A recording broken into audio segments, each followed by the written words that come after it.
Hello, എല്ലാവർക്കും നമസ്കാരം. നമ്മുടെ ഒരു ചെറിയ വ്ലോഗിലേക്ക് സ്വാഗതം. മോർണിംഗ് വ്ലോഗാണേ. രാവിലെ കുറച്ച് വൈകിയാണ് എണീറ്റത്. നല്ല മഴയുണ്ടായിരുന്നു. വേസ്റ്റൊക്കെ കൊണ്ട് കളഞ്ഞു. ഇതൊന്നും നമ്മുടെ പറമ്പല്ല കേട്ടോ. അങ്ങനെ അരിക്ക് വെള്ളവും വെച്ചു. ദോശയാണ് ഇന്നത്തേക്ക് ചായക്ക്. ഒരു നല്ല കടുപ്പമുള്ളൊരു കാപ്പിയും കുടിച്ച് അങ്ങനെ പണിയൊക്കെ തുടങ്ങുകയാണ്. അരി കഴുകിയിട്ടു. ഇന്ന് പയർ തോരൻ ഉണ്ടാക്കാമെന്ന് വിചാരിച്ചു. പയർ തോരന് വേണ്ടിയിട്ട് ഇത് ഇങ്ങനെ ആക്കി ഇന്ന് വേവിക്കാൻ വെച്ചു. പിന്നെ ഇന്നലത്തെ കറികളൊക്കെ കുറച്ച് ഇരിപ്പുണ്ടായിരുന്നു. അതൊക്കെ പിന്നെ ഒന്ന് അടുക്കി പറക്കി അങ്ങോട്ട് തന്നെ നീക്കി വെച്ചു.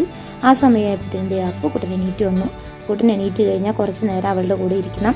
അതൊക്കെ കഴിഞ്ഞേ ആൾ പല്ല് തേക്കുള്ളൂ. അങ്ങനെ ഞാൻ ദോശയൊക്കെ ഉണ്ടാക്കി. ഞാൻ ദോശയൊക്കെ ഉണ്ടാക്കിയ ടൈമിൽ കൊണ്ട് അവിടെ പോയി പല്ലൊക്കെ തേച്ച് വന്നു. കുറേയൊക്കെ തന്നെയൊക്കെ ചെയ്യാൻ തുടങ്ങി. അങ്ങനെ അവളുടെ തലമുടിയൊക്കെ കെട്ടിക്കൊടുത്ത് അവൾക്ക് കാപ്പിയും കൊടുത്തു കഴിഞ്ഞിട്ട് ബെഡ്ഷീറ്റ് ഉണ്ടായിരുന്നു, അതൊന്നും എടുത്ത് വെച്ചില്ലായിരുന്നു. അതൊക്കെ മടക്കി വെച്ച് അവളെ റെഡിയാക്കി. ഇതൊക്കെ കഴിഞ്ഞിട്ട് വേണം ബാക്കി പരിപാടികൾ. അപ്പോൾ എന്തായാലും ഇന്നത്തെ വ്ലോഗ് ഇത്രയേ ഉള്ളൂ. അടുത്ത വ്ലോഗുമായിട്ട് വീണ്ടും കാണാം.